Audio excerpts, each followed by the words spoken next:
살아계신 하나님, 오늘 성문박 신도들을 위해서 기도합니다. 각자의 삶 속에서 어려움이 많고 바쁜 가운데서도 당신을 찾아 이렇게 함께 모였습니다.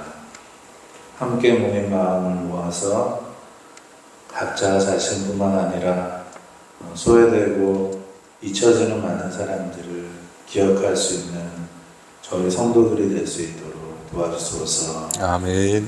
특별히 목사님 가족을 위해 기도합니다.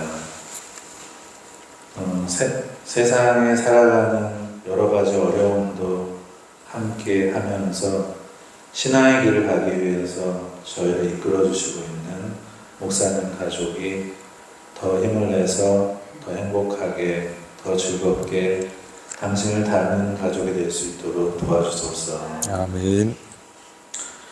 특별히 어려움을 겪고 있는 우리나라와 세상에 고통을 받고 있는 전쟁 중, 재난 중에 있는 사람들을 위해서 기도합니다.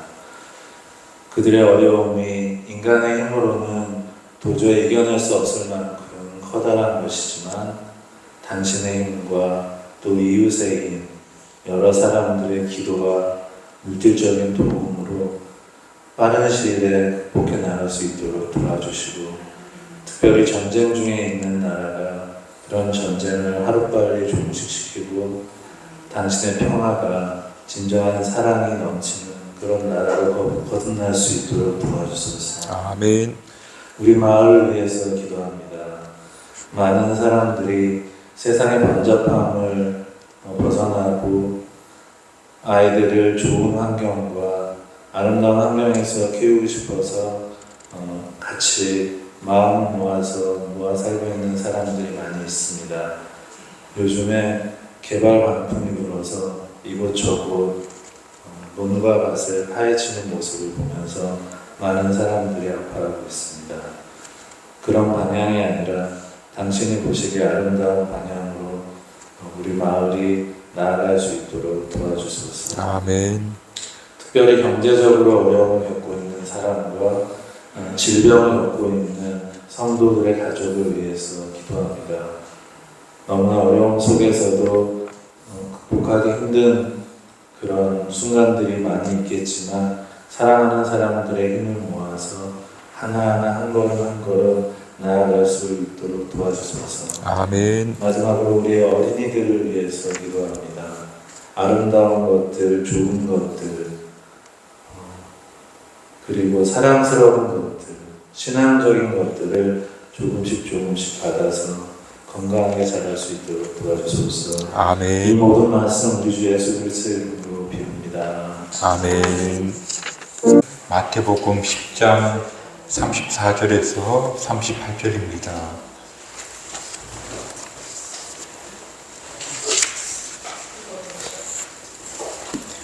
마태복음 10장 34절에서 38절입니다.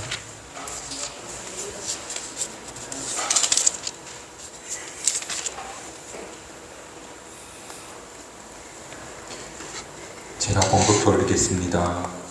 내가 세상에 화평을 주러 온 줄로 생각하지 말라. 화평이 아니요 검을 주러 왔노라. 내가 온 곳은 사람이 그 아버지와 딸이 어머니와 며느리가 시어머니와 불화하게 하려 함이니 사람의 원수가 자기 집안의 식구리라. 아버지나 어머니를 나보다 더 사랑하는 자는 내게 합당하지 아니하고 아들이나 딸을 나보다 더 사랑하는 자도 내게 합당하지 아니하며 또 자기 십자가를 지고 나를 따르지 않는 자도 내게 합당하지 아니하니라. 아멘.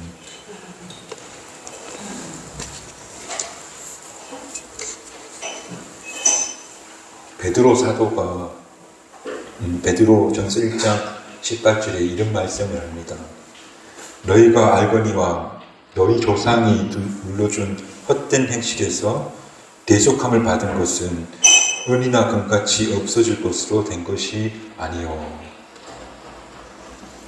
개역개정 말씀이 조금 어려운 감이 있어서 제가 세번역 성경을 찾아봤는데 이렇게 되어 있습니다. 여러분은 조상으로부터 물려받은 여러분의 헛된 생활 방식에서 해방되었습니다. 여러분도 아시지만 그것은 은이나 금과 같은 썩어질 것으로 된 것이 아니라 흠이 없고 티가 없는 어린 양의 피와 같은 그리스도의 귀한 피로 되었습니다. 표준 세번역으로 읽어도 좀 어려운 감이 있죠. 헛된 생활 방식에서 해방됐습니다. 그렇게 말하고 있습니다. 헛된 생활 방식이라는 말을 이렇게 해석할 수 있는데, 가짜 생활 혹은 환상이나 착각이 바로 헛된 생활 방식이다. 이게 무슨 말인가 하면 어떤 것이 가짜 생활이고 환상이나 혹은 착각이냐면 예컨대 이런 건데요. 저는 어려서부터 믿음 생활을 시작했는데 그래서 그런 건지 모르겠지만 항상 제 마음에 하나님께서 나를 못마땅하게 여기시는 거다니까. 그래서 하나님께 영광 돌리고 기쁨이 되는 사람이 되기 위해서 더 나은 믿음의 신앙의 모습을 보여줘야 된다는 그런 강박관념이 있었는데요. 그래서 실제로 제가 남보다 더 나은 삶을 살고 있다고 말할 수 없는데 마음이 늘 그런 죄의식에 사로잡혀 있었다는 거예요. 바로 그것이 오늘 베드로 사도가 이야기한 헛된 생활 방식이다. 그래서 하나님 앞에 늘 부족하다는 마음, 부모님께 늘 죄송스러운 마음, 그런 죄의식을 가지고 살았는데 진짜로 복음을 만나고 보니까 이게 오해였다. 내가 정말 지금까지 헛된 생활 방식을 가지고 살았구나. 놀랍게도 저와 같은 그런 마음을 가진 분들이 되게 많은 것 같아요.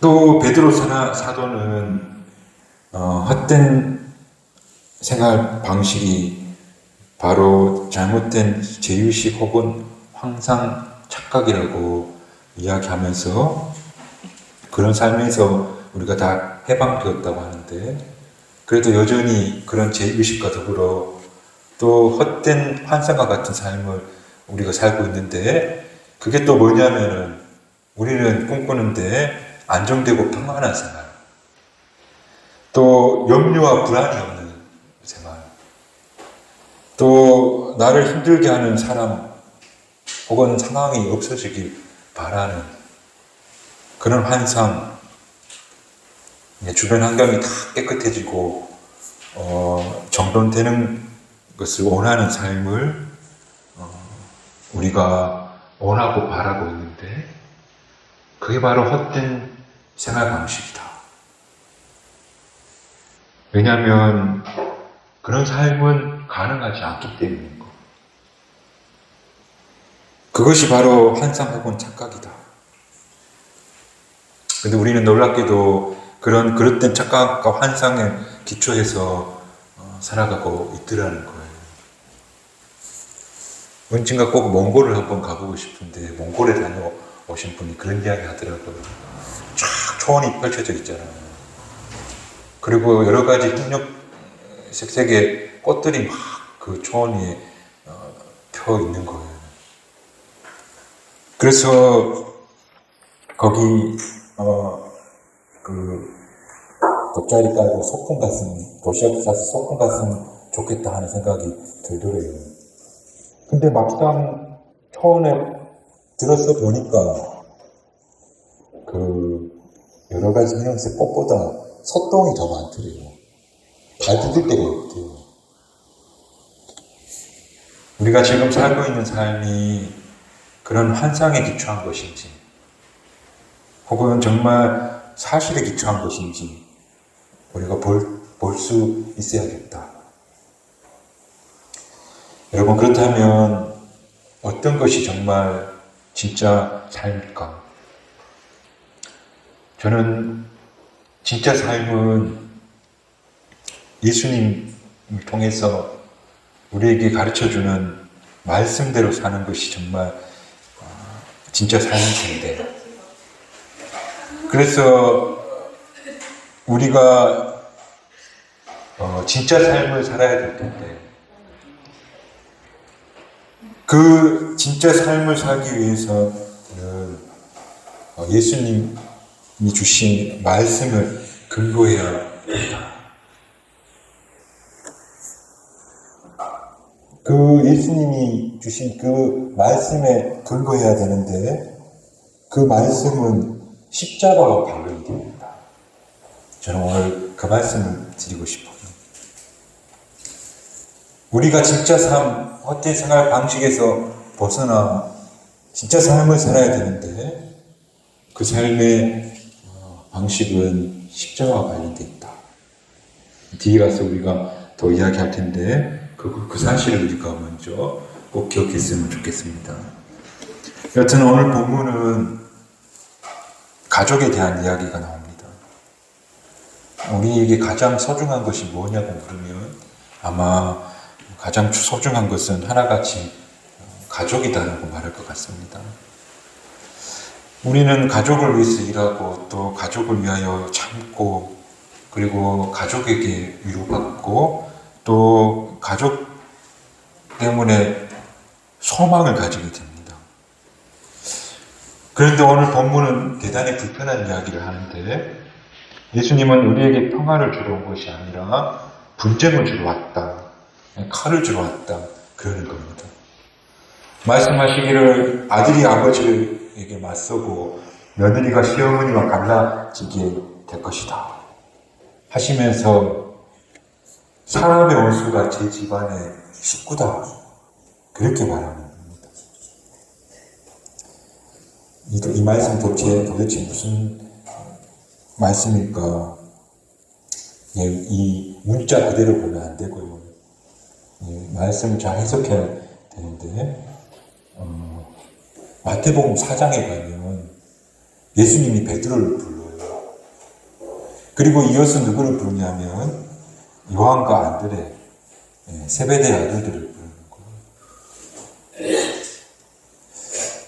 그런데 요한과 안드레가 그물을 버려두고 아버지를 두고 곧 예수를 따르더라, 그렇게 말이 나와요. 이때 곧은 하는 일을 막 정리해놓고 아버지께 양해를 구하고 간다는 의미가 아니고, 이때 곧은 그냥 모든 걸 그냥 내버려 둔 채로 예수님을 따라가는 거예요. 그때 그 아버지는 혹은 남겨진 가족들은 황당한 거겠죠. 멀쩡히 잘 있던 아들들이 그물에 깃다가 아버지 안녕히 계십시오 하고 떠나가 버리는 거예요. 그 가족들이 얼마나 예수님 마음에 안 들겠어요. 사실은 예수님은 진짜 삶으로 그들을 초청하시는 거겠지만 가족들은 황당하다는 거예요. 오늘 본문 말씀 그대로인 거죠. 가정은 정말 소중하고 또 중요하지만 성경은 때때로 그런 가족을 벗어나야 된다고 그렇게 말해요. 대표적인 예로 아브라함이 창세기 12장에서 네가 사는 땅과 네 아버지를 떠나 나를 따라오너라 말씀하시고, 그리고 너는 복의 근원이 될 것이라고 하셨는데, 왜 소중한 가족을 떠나야 하는 것일까? 왜 그걸 보고 하는 것일까? 예컨대 제가 본 분들 중에 법무사 하시다가 목회를 하시는 분도 계시고, 또 의사로 계시다가 해외 의료 선교로 평생 가시는 분도 주변에 보게 되는데, 안정적이고 사회적으로 비중도 있는 분들이 그러는 거예요. 별로 아쉬울 것이 없는 삶을 사는데 어느 날 깊은 갈증이 그에게 찾아온 거예요. 더 보람있고 의미 있는 삶을 살고 싶은 그런 마음인 거예요. 그리고 자기가 누린 것들을 내려놓고 그 살았던 삶을 잠시 멈추고 내가 기도한 대로 먼 곳에 가서 어려운 사람들을 위해 섬기는 삶을 살겠다고 다짐을 하고 가족들에게 이야기를 하는 거예요. 설득을 하는 거죠. 그런데 누구도 순순히 설득되지 않아요. 왜 그러냐면 첫 번째야 가장이 집 나가면 생계가 염려가 될 수도 있겠지만 진짜 이유는 그를 가족이 너무나도 사랑하기 때문에 못 보내는 거예요. 아무리 진심된 감방을 가지고 있다고 하더라도 그 길이 고생스러운 길이잖아요. 선교를 하든 혹은 더 의미 있는 삶을 위해서 다 버리는 것이 고생스러운 거죠. 그래서 대학 진로를 앞두고 부모와 자식 간에 어려운 상황들이 벌어지잖아요. 어떤 부모가 야 한번 도전해봐, 모험해봐 그러는 부모가 없잖아요. 부모는 늘 최대한 안정적인 것을 선택하게 하시죠.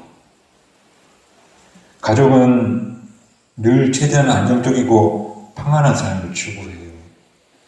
그래서 오늘 성경은 때때로 가족을 벗어나야 된다는 것을 이야기하고 있는 거예요. 저도 저희 가족이 좀 더 편안했으면 좋겠고 또 별로 굴곡이 없었으면 좋겠어요. 또 우리 사랑하는 자녀들이 자라면서 큰 부자가 아니더라도 경제적 어려움은 없었으면 좋겠다 하는 소망이 있어요. 그리고 다 건강했으면 좋겠고 또 제가 큰 인기는 끌지 못했지만 그래도 이웃들과 동료들과 이렇게 사랑하면서 좀 살 수 있었으면 좋겠다. 또 누구나 맛보는 허무, 슬픔, 무기력 같은 거 우리 자녀들은 경험하지 않았으면 좋겠다. 그래서 제가 할 수만 있다면 가족의 앞에 있는 암초들을 다 제거해주고 싶은 것이 아마 부모의 심정일 거예요. 그런데요, 우리는 진실을 알고 있어요. 그럴 수는 없다는 거죠. 그거는 불가능한 일이고, 그거는 있을 수도 없는 일이에요. 그래서 예수님께서 초대하는 삶은 안정과 평안의 삶이 아닌 거예요. 그렇다면 예수님께서 초대하는 것은 무엇인가 하면 앞에서도 이야기했듯이 십자가인 거예요. 예수님 38절에 말씀하시기를 쭉 가족과 맞선다는 이야기를 하시더니 자기 십자가를 지고 나를 따라오지 않는 삶은 합당하지 않다. 예수님은 자기 십자가를 지고 예수님을 따르는 삶, 이것이 진짜 삶이라고 우리에게 요청하고 있는 거예요. 진짜 삶을 살라고 하시는데 그 진짜 삶은 십자가를 매는 것, 십자가를 기꺼이 받아들이는 것, 그게 진짜 삶이라는 거예요. 십자가는 계속해서 우리에게 끊임없이 던져지는 것. 눈물 없는 삶이 없듯이 십자가 없는 안정과 평안은 없어요. 근데 우리는 자꾸 십자가 없는 삶을 꿈꾸고 있다는 거예요. 우리는 종종 욕구 불만의 상태에 빠지게 되는데 이 사람은 이래서 안 좋고 또 이건 나한테 안 맞고 이거는 불편하고 싫고 그런 욕구 불만 화가 이렇게 우리한테 계속 올라와요. 이게 왜 오는지 아세요? 바로 내 삶에 오는 크고 작은 십자가를 안 받아들이고 밀어내기 때문에 오는 거예요. 나는 내 남편의 이런 모습이 싫고, 내 아이의 이런 모습이 너무 싫고, 나에게 이런 문제가 일어나서 나는 너무 싫고, 이런 나의 십자가를 안 받아들이고 자꾸 밀어내고 있으니, 그거 대신 환상 혹은 착각의 삶을 조립하고 살고 있으니 늘 욕구 불만이 오는 거예요. 다시 한번 말씀드리지만 십자가는 삶에서 우리가 지는 짐을 이야기하는데, 바로 내가 받아들이고 싶지 않은 것, 거부하고 싶은 바로 그것, 정말 그게 내 속에 있는 상처일 수도 있고, 내 우울한 자화상이 될 수도 있고, 또 불편한 사람이 될 수도 있고, 또 원치 않는 일, 사건, 사고가 꼬리를 물고 일어나는 일들도 될 수 있는데, 그런데 그런 십자가를 내가 기꺼이 짊어지고, 그리고 주님을 의지하면서 걸어가리라고 하면서 가는 삶이 바로 진짜 삶이라는 거예요.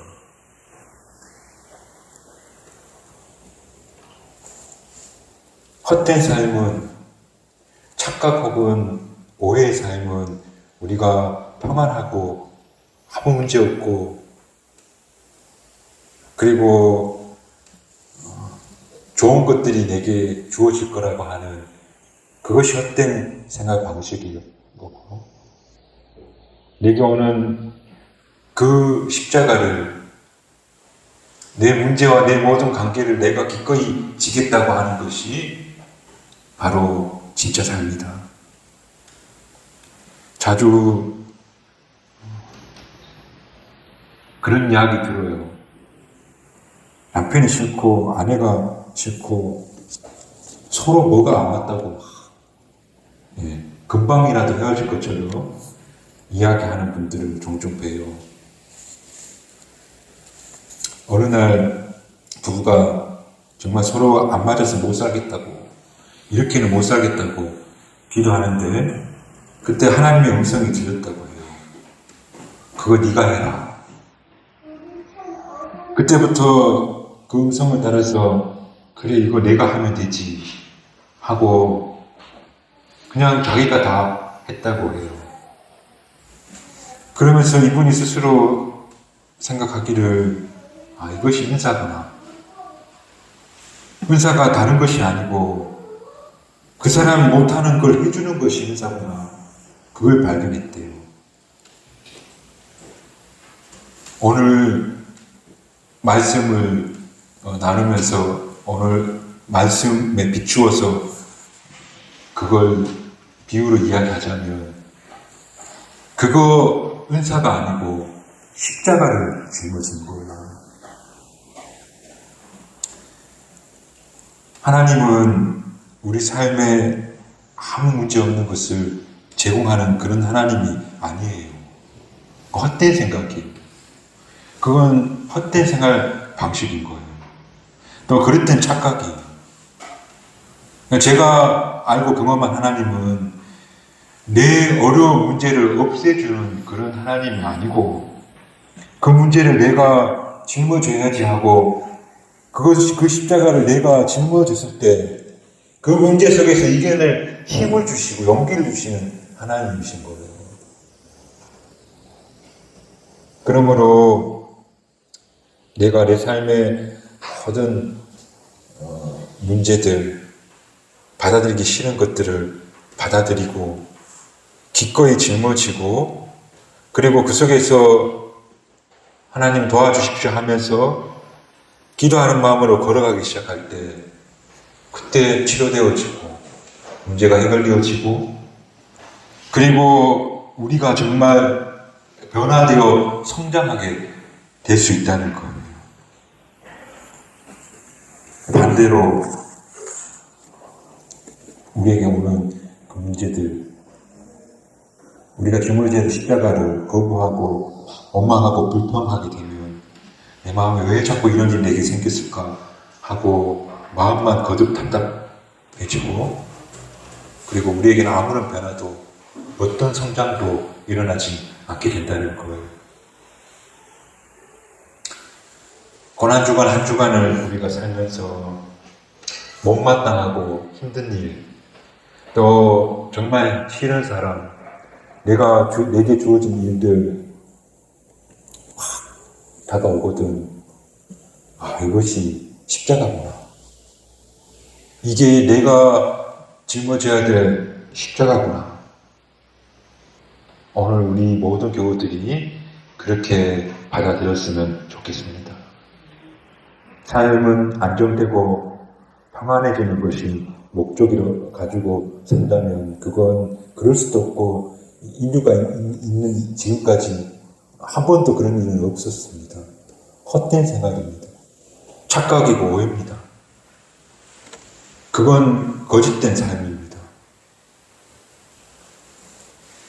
그게 아니고 그 문제들을 나의 십자가로 받아들이고 그것을 짊어질 때에 그것이 정 참된 진실된 삶이다 라는 사실을 기억하며, 저와 여러분이 십자가를 지고 나를 따르라는 예수님의 말씀을 가슴에 담고 내 삶의 십자가, 그래서 그 속에서 그리스도와 참된 삶을 걸어가리라 하는 마음으로 걸어갈 때에 변화와 성장과 치료와 하나님을 더욱 알아가는 그런 영적 요정을 걸어가시는 경주 성국학교의 모든 교우들이 되시기를 주님의 이름으로 축복합니다. 기도하겠습니다. 하나님,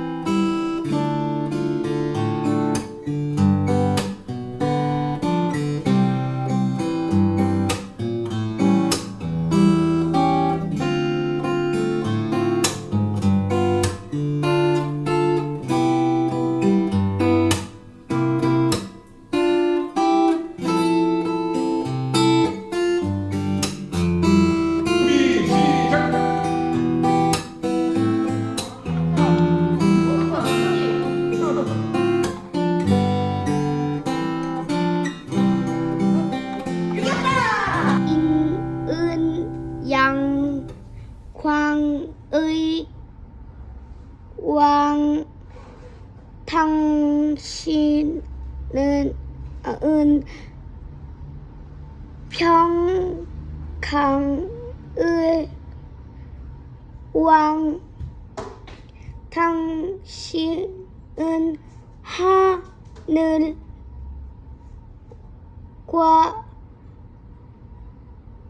땅의 주 당신은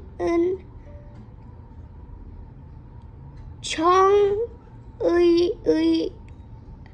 아들